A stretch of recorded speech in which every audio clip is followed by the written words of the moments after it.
Andrew Leopold, From Avenging Angel to Begging for Them.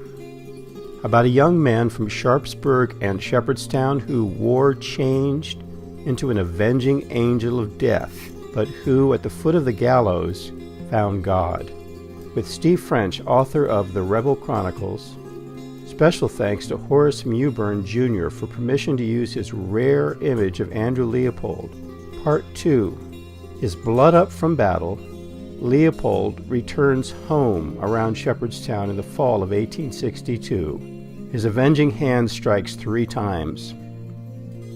September to late October 1862, Leopold, still fired up by the battlefield, recuperates, then gets orders.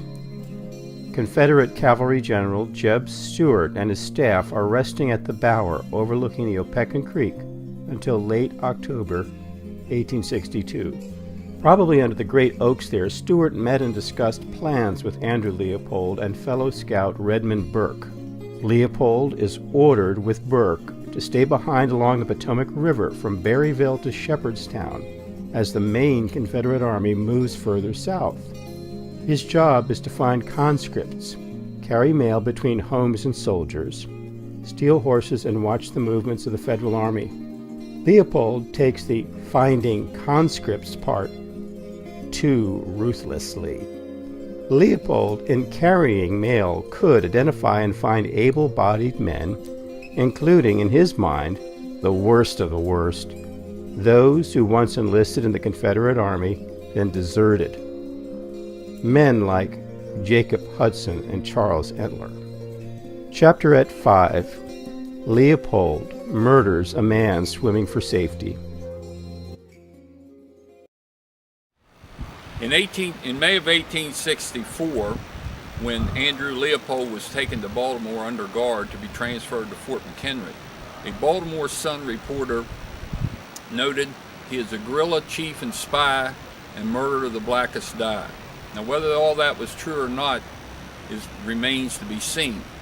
But Andrew Leopold was born in Sharpsburg, Maryland in 1841.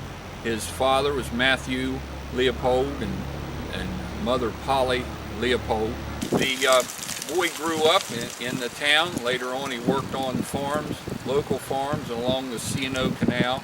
He was a friendly boy who knew people on both sides of the river, especially in Shepherdstown. On November 18th, or November 19th, there is a skirmish along the river at Guard Lock 4. And at this time, a civilian named Mortimer Cookus is shot and killed by Leopold as he is trying to escape across the river.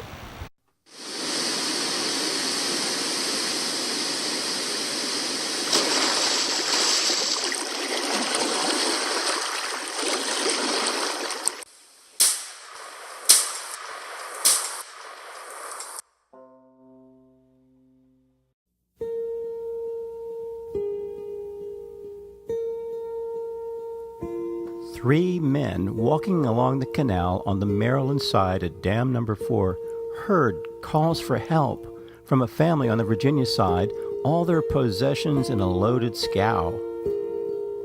To help the family across to the Maryland side, Mort Cookus, Charles Ridenour, local Unionists and both scouts for the Federals, and William Colbert, took a skiff back over to the Virginia side of the river with the father of the family, Jim Dunn, who had crossed in a skiff already.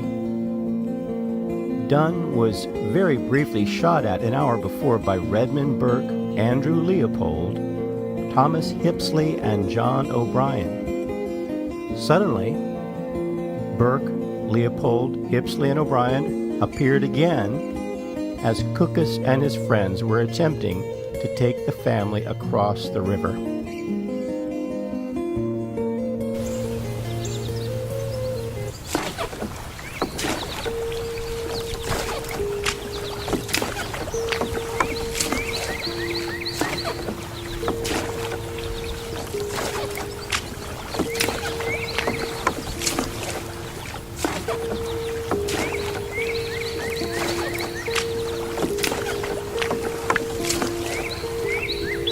God's sake, don't shoot me!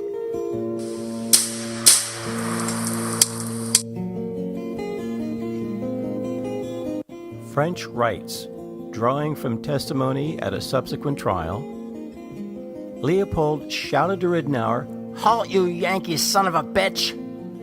He, or Ridenour, remembered Cookus crying out, "For God's sakes, men, don't shoot me!" Burke replied, "Surrender or we will surely kill you." Then almost simultaneously, the captain and Leopold each fired once into the skiff.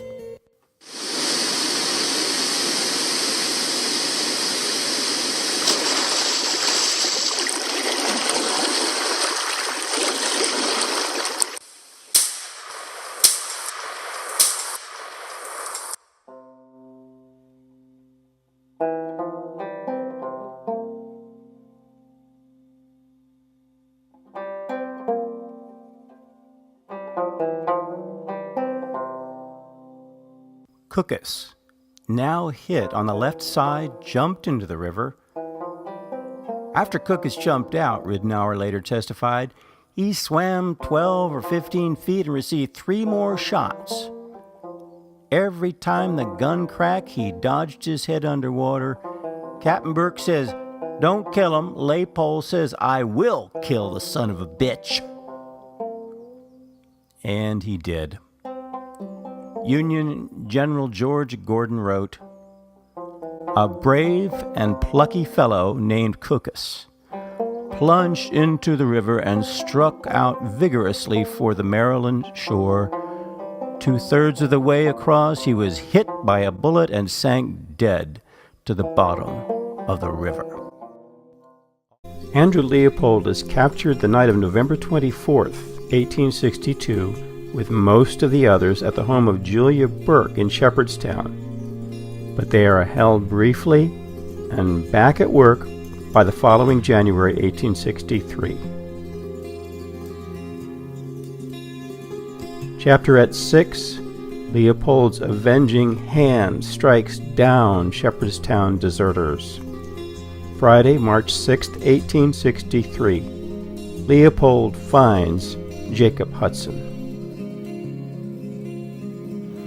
Now, on night of March the 6th, he comes into Shepherdstown with John O'Brien, and he's hunting for a young man named Jacob Hudson.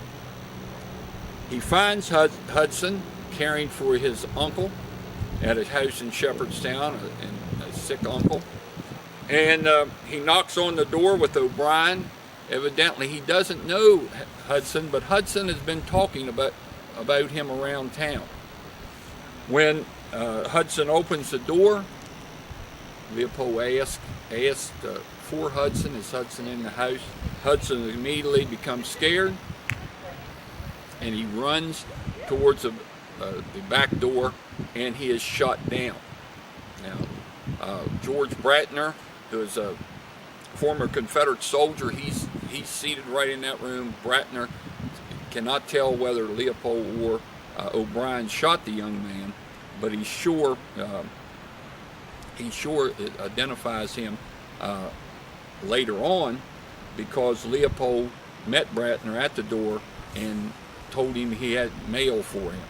Leopold will come down the street that night. He will tell one resident here in the town that he did shoot a man up the street, and then they'll leave the mail here and head back for camp.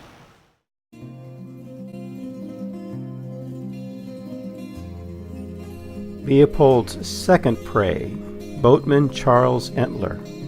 Sunday, Monday, March 15th and 16th, 1863, at the Bridgeport, Maryland ferry.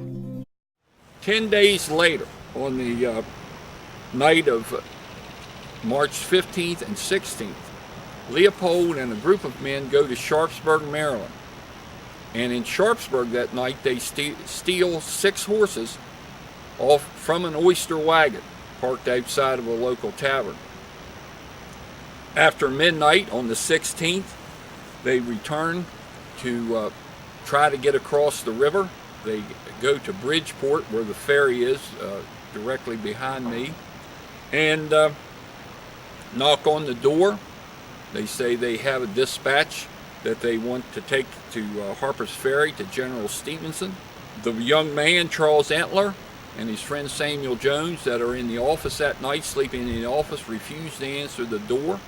Finally, Leopold starts tearing the shutters off the windows, and Charles decides to come out. Samuel Jones will later say he knew it was Leopold at the door, but he was just too scared, too frightened to say a word. As Charles comes out the door, his brother Luther, who is in the ferry house himself, walks outside.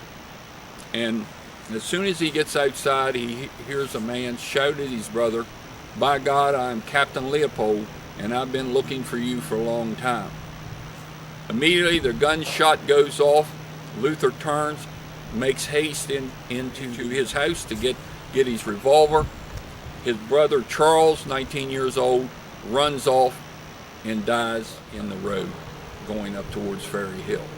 Leopold and his men escape. Now they're wanted men. The Middletown Valley Register over in Maryland a few days later comes out with a long article about Leopold and his band, and say at the end of it, the writer says Leopold deserves a hempen collar. So he's a wanted man, not only by the authorities now in Maryland, but by Union soldiers, especially Major General Robert Milroy, the famous Gray Eagle, who was headquartered at that time in Winchester. Tuesday, Wednesday, April 21st and 22nd, 1863, near the Shenandoah River.